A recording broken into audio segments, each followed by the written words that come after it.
Noong bata pa sina Novs, Dennis, at Joshua, kakaiba ang kanilang hilig kumpara sa ibang bata sa kanilang lugar. Hindi sila mahilig sa larong pisikal, sa halip, teknolohiya ang kinahuhumalingan nila, lalo na ang pagte-text na sumikat noong panahon na iyon. Si Novs ay tahimik at introverted, palaging nasa isang tabi at tila may sariling mundo. Sa kabila ng kanyang pagiging reserved, matalino at mabilis mag-isip si Novs. Si Dennis naman ay isang masayahin at palakaibigang tao na madaling patawanin kahit sa pinakasimpleng bagay. Si Joshua, sa paningin ng iba, ay suplado, ngunit sa totoo'y kalmado, cool, at malalim kausap. Isang araw, nang nasa 6th grade pa sila, nakarinig sila ng tungkol sa isang texting clan mula sa mga mas matatandang estudyante, ang FAST Clan, o Familia and Social Texting Clan. Ang FAST Clan ay kilala sa buong bayan bilang grupo ng mga kabataang nagkakakilala at nagkakaibigan sa pamamagitan ng text messaging.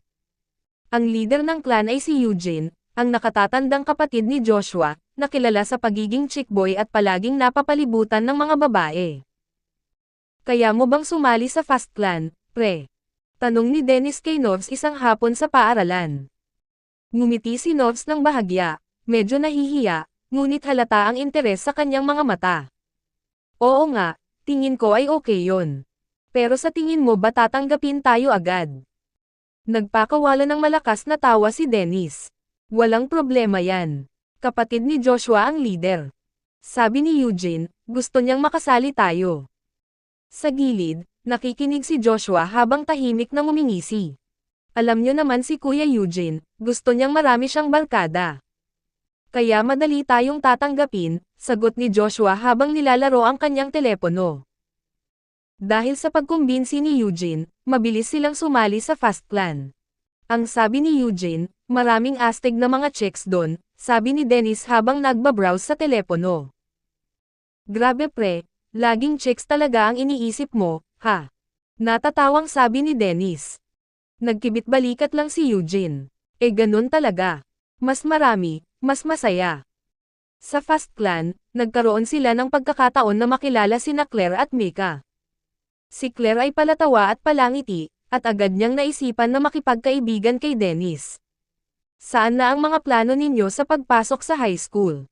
Tanong ni Claire habang nagkukwentuhan sila sa isang grand eyeball. Gusto namin sanang sumali sa mga school activities at magbanda, sagot ni Dennis na may kasamang ngiti. Si Mika, na mahilig sa photography, ay naging kaibigan ni Novs. Ang ganda ng kuha mo sa mga event, Novs. Baka gusto mong mag-collaborate tayo sa isang project. Nagpakita ng interes si Novs. Sige, Mika. Siguro pwede tayong mag-exhibit ng mga photos at music sa school fair.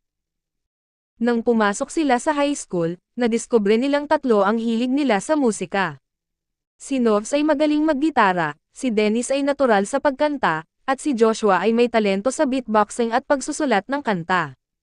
Isang araw sa garahe ni Dennis, tinanong ni Novs ang kanyang mga kaibigan, pre, bakit hindi tayo magtayo ng banda?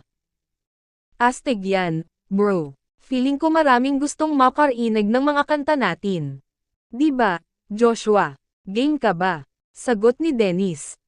Tumango si Joshua, palaging tahimik pero may solid na suporta. Sige.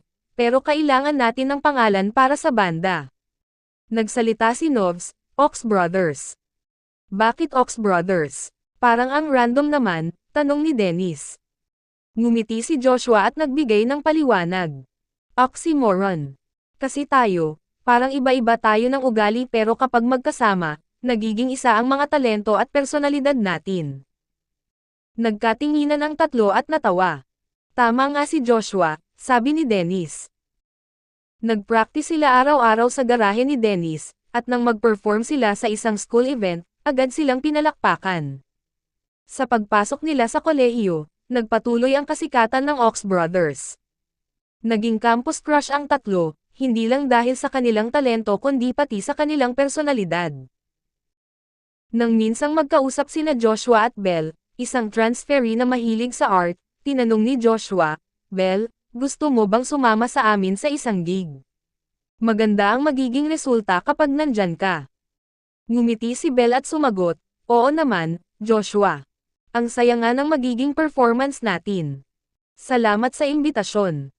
Sa kolehiyo rin, nagkaroon ng love story si Novs at Mika. Isang gabi habang naglalakad sila sa tabi ng campus park, nagtanong si Mika, "Novs, may gusto ka bang sabihin sa akin?" Nagtanong si Novs na may halong pag-aalinlangan, "Mika, gusto ko sanang umamin. Matagal na akong may nararamdaman para sa iyo." Napangiti si Mika at sinabing, "Ako rin, Novs. Hindi ko rin alam kung paano ito sabihin sa iyo. Pero ngayon, masaya akong narinig ko ito." Si Dennis naman ay nakilala si Claire sa isang college party. Sa rooftop ng isang building, habang nag-uusap, tinanong ni Claire, "Dennis, anong plano mo sa hinaharap? Ano ang hinahanap mo sa isang relasyon?" Sumagot si Dennis, "Claire, ang gusto ko ay makahanap ng taong makakaintindi sa akin at magbibigay saya sa akin. At parang ikaw na ang taong iyon." "Hindi ko inaasahan ang sinabi mo," sabi ni Claire habang naglalakad sa tabi ni Dennis.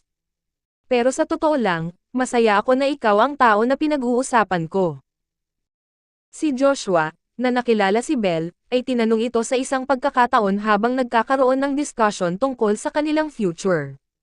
"Belle, paano kung magsimula tayo ng isang proyekto na nagsusulat ng mga kanta tungkol sa love?" Sumagot si Belle na may halong takot, "Joshua, natatakot ako na baka hindi tayo magkatugma. Pero kung ikaw ang kasama ko, baka magbago ang pananaw ko." "Hindi kita pipilitin," sagot ni Joshua. "Ang mahalaga ay kung paano natin tinutulungan ang isa't isa na mag-grow."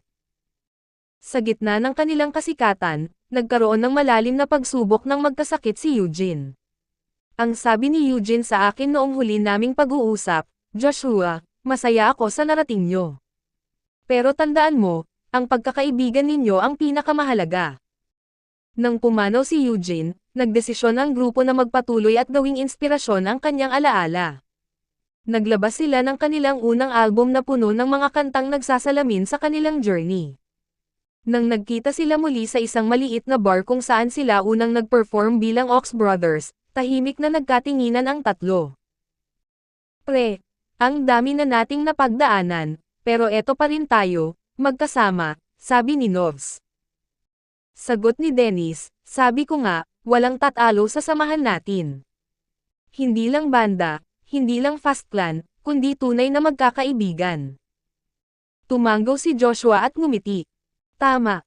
At hindi natin kailanman makakalimutan yung simula natin. Lahat to dahil dun." At sa gabing iyon, napagtanto ng Ox Brothers na sa lahat ng kanilang tagumpay at pagbabago sa buhay, ang tunay na yaman nila ay ang pagkakaibigan, isang bagay na hindi kailanman magbabago, gaano man kalayo ang narating nila.